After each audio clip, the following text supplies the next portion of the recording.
Hey guys, welcome back to my channel. तो last video में हम लोगों ने अपनी वेबसाइट पे कुछ पोस्ट ऐड की थी और हमने पोस्ट एंड कैटेगरीज का सेटअप किया था। तो आज हम अपनी वेबसाइट पे कुछ और इन्हांसमेंट करेंगे। तो चलिए स्टार्ट करते हैं। तो सबसे पहले हम चलते हैं एडमिन पैनल पे। तो जैसा कि आप अभी देख पा रहे होंगे कि हमारे पास लास्ट टाइम 2 पोस्ट थी, हमने 2 पोस्ट और ऐड की हैं। तो अभी के लिए हम इसमें एक और पोस्ट ऐड करते हैं और हम इसका टाइटल देते हैं। अपनी वेबसाइट पे चलते कुछ यहाँ से कॉपी करके लाते हैं। तो यहाँ से हम कुछ कॉपी कर लेते हैं। फॉर एग्ज़ाम्पल मैं इसी को कॉपी कर लेता हूँ, इसी का टाइटल लिख लेता हूँ। ठीक है, तो ये हो गया हमारा टाइटल एंड इसका डिस्क्रिप्शन भी यहीं से कॉपी कर लेते हैं। ये मैंने सारा कॉपी कर लिया। ठीक है, तो अभी हमारी एक पोस्ट कंप्लीट हो गई है एंड अब इसमें हम पूछ रहे हैं कि हमें जो हमारी पोस्ट है किस कैटेगरी की है। अभी ये हमारी पोस्ट स्टॉक मार्केट से रिलेटेड है, तो स्टॉक मार्केट के अंदर टिक कर देते हैं और कुछ टैग्स वगैरह देना हो तो दे सकते हैं। और इस चीज़ का फीचर्ड इमेज क्या होती है? फीचर्ड इमेज जैसे कि आप जो हमारी वेबसाइट है इस पे अगर हम बैक जाते हैं तो इसका जो होम पेज पे जो पोस्ट का व्यू होता है, जो थंबनेल होता है, वो होती है हमारी फीचर्ड इमेज। तो हम इस पोस्ट के लिए हम फीचर्ड इमेज अपलोड करेंगे। ऑल्ट टेक्स्ट क्या होता है कि हम सर्च इंजन को बताते हैं कि भाई हमारी इमेज क्या है, हमारी इमेज में है क्या, कि वो एक थंबनेल है या फिर वो मतलब उसे रिकॉग्नाइज करने के लिए इजीली कि वो पढ़ पाए कि हाँ भाई इमेज किससे रिलेटेड है। तो हमारा आईपीओ से रिलेटेड है तो हम लिख देंगे गोपाल आईपीओ।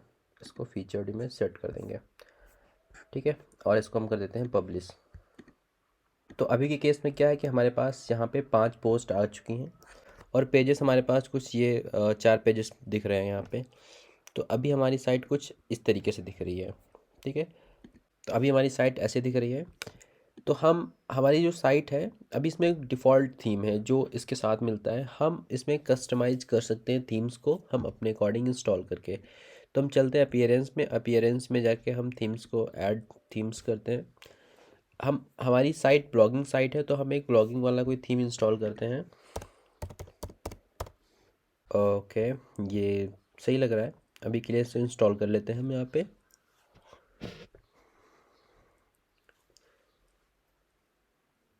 और अगर हमें थीम पसंद नहीं भी आती है तो हम अनइंस्टॉल करके फिर से दूसरी थीम इंस्टॉल कर सकते हैं। वहाँ पे उस केस में हमारा कुछ हमारी पोस्ट हमारे पेजेस कुछ भी लॉस्ट नहीं होगा। तो ये बहुत ही अच्छी बात है यहाँ के लिए।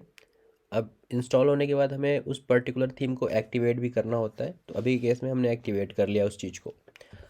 एक्टिवेट करने के बाद हमारी ब्लॉगिंग साइट कुछ अलग तरीके से दिखने लगी। अब यहाँ पे पोस्ट भी दिखने लगे, है ना। अभी हमारी वेबसाइट का एक नया लुक मिल गया है। जो अभी तक एकदम सिंपल दिख रही थी अब इतनी अच्छी दिखने लगी है। तो अभी हम चलते हैं कुछ और इसमें करने को। तो हम इसमें आते हैं, कस्टमाइज़ करते हैं। अब ये थीम्स तो आ गए, अब इस थीम्स को कस्टमाइज़ करना है। तो हमारी साइट कुछ ऐसी दिख रही है जो कि बहुत ही अच्छी दिख रही है। अभी हम इस वेबसाइट में कुछ कस्टमाइजेशन करेंगे क्योंकि ये प्री डिफ़ॉल्ट टेम्पलेट हमने यूज़ किया है तो उसके अकॉर्डिंग सारा कुछ सेट हो गया है। देखिए यहाँ पे फूटर फूटर ये सब एक्स्ट्रा चीज़ें हैं, इन चीज़ को हमें हटानी है। तो आपको नीचे दिख रहा होगा ये कुछ कॉपीराइट्स का है, यहाँ पे हम अपना चेंज कर लेंगे, अपनी ब्रांडिंग करेंगे। तो अभी के केस में हम चलते हैं अपीयरेंस पे और इसको करते हैं थोड़ा सा कस्टमाइज़। तो पहली सेटिंग हम इस पूरे थीम को स्टेप बाय स्टेप देखते हैं। तो सबसे पहले देखते हैं जनरल सेटिंग। यहाँ पे अभी कुछ हमारे काम का है नहीं वैसे, और यहाँ पे भी कुछ नहीं है। मिसलिनियस सेटिंग्स को अभी अवॉइड करते हैं। लोगोज एंड साइट टाइटल, अभी अगर आपके पास कोई आपका लोगो है तो आप लोगो चूज़ कर सकते हैं। बट हमारे केस में हम अभी कोई लोगो नहीं यूज़ कर रहे हैं तो आप लोगो चूज़ करेंगे जो यहाँ पे दिख रहा है माई ब्लॉगिंग साइट। अगर आप इसको टाइटल को हटा देंगे और फिर लोगो यूज़ कर देंगे तो लोगो वहाँ पे विजिबल हो जाएगा। तो अभी केस में हम साइट टाइटल को ही डालते हैं, माई ब्लॉगिंग साइट। ठीक है, और टैगलाइन फॉर एग्जांपल हमारी साइट है, ये साइट का नाम है। साइट के नीचे कुछ एक छोटा सा लिख के आ रहा है। फॉर एग्जांपल मैं लिख देता हूँ यहाँ पे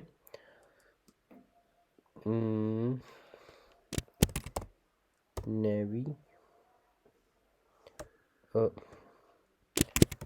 ऑल इन वन, इसको कर देते हैं। फिर इसको डिस्प्ले करना पड़ेगा। डिस्प्ले करेंगे तो नीचे यहाँ पे लिख के आ रहा है कि भाई जो हमारी वेबसाइट है का उसका एक टैग लाइन होता है, तो हम इसको ऑन ऑफ भी कर सकते हैं अकॉर्डिंग टू आवर नीड।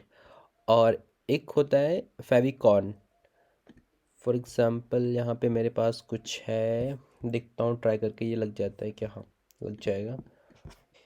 आप देख पा रहे होंगे यहाँ से जो छोटा सा आइकन दिख रहा होगा ना, जो टैब होता है, टैब के ऊपर छोटा सा आइकन दिखता है, तो उस चीज़ को भी हम कस्टमाइज़ कर सकते हैं अपने अकॉर्डिंग। तो अभी के केस में हम एक यूट्यूब का आइकन लगा रहे हैं यहाँ पे, तो हमारी साइट कुछ ऐसी दिखेगी ओपन होने के बाद। तो ये सेटिंग भी हम लोगों ने देख लिया है। और इसमें हम क्या कर सकते हैं, हेडर्स में जाते हैं, हेडर्स में टॉप बार में इसको हम इसको भी इसको हम अवॉइड करते हैं अभी के लिए। तो इनेबल टॉप बार करेंगे तो ऊपर का जो दिख रहा है ये आ जाएगा, यहाँ पे कौन सी डेट टाइम है वो सारी चीज़ें दिख जाएंगी।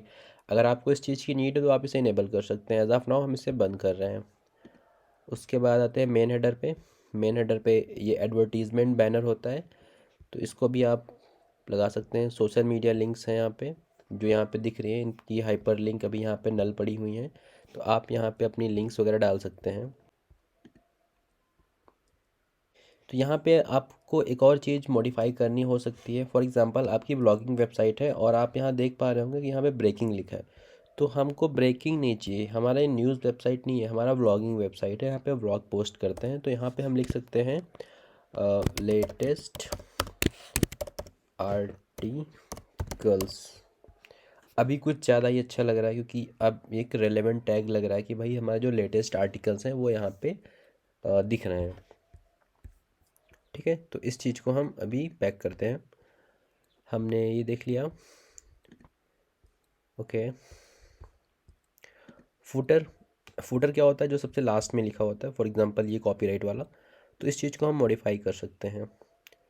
तो अभी के लिए हम इसको करते हैं, ऐसे यहाँ पे लिखा हुआ है कॉपीराइट ऑल राइट रिजर्व्ड, तो मैं इसको हटाता हूँ। तो फुटर में हम अपनी वेबसाइट का कॉपीराइट ईयर दे सकते हैं और अपनी वेबसाइट का नाम दे सकते हैं। तो जैसा कि अभी आप देख पा रहे हैं एकदम बढ़िया सा दिखने लगा है। और इसको बैक जाते हैं। आई थिंक अभी के लिए हम इसे पब्लिश करते हैं, फिर देखते हैं क्या चेंजेस हमारी वेबसाइट पे हो गए हैं। तो सेव करने के बाद हम अपनी वेबसाइट को फिर से विज़िट करते हैं। तो अभी हमारे चेंजेस रिफ्लेक्ट होने लगे हैं। अभी यहाँ पे ब्रेकिंग न्यूज़ की जगह पे लेटेस्ट आर्टिकल दिखने लगा है, और यहाँ पे जो कॉपीराइट थीम का नाम आ रहा था वो चेंज हो चुका है। तो ऐसे ही हम इसमें और कस्टमाइज करेंगे। तो फिर आज की वीडियो में इतना ही। नेक्स्ट वीडियो में हम इसी सीरीज़ में और ही आगे बढ़ाएंगे। तो आज की वीडियो में इतना ही। नेक्स्ट सीरीज़ में हम इसमें और कस्टमाइजेशन करेंगे इस थीम को लेके। इसमें हाइपर लिंक वगैरह लगाएंगे, और भी कुछ चीज़ें हैं जो इसमें रिमूव करनी है। फॉर एग्जांपल जो नीचे के फुटर 1 2 3 दिख रहे हैं, इस चीज़ को भी रिमूव करना है।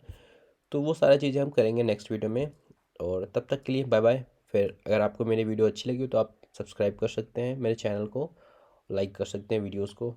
तो फिर अगर आपकी कुछ क्वेरी है तो आप कमेंट सेक्शन में पूछ सकते हैं। तब तक के लिए बाय बाय, मिलते हैं नेक्स्ट वीडियो में।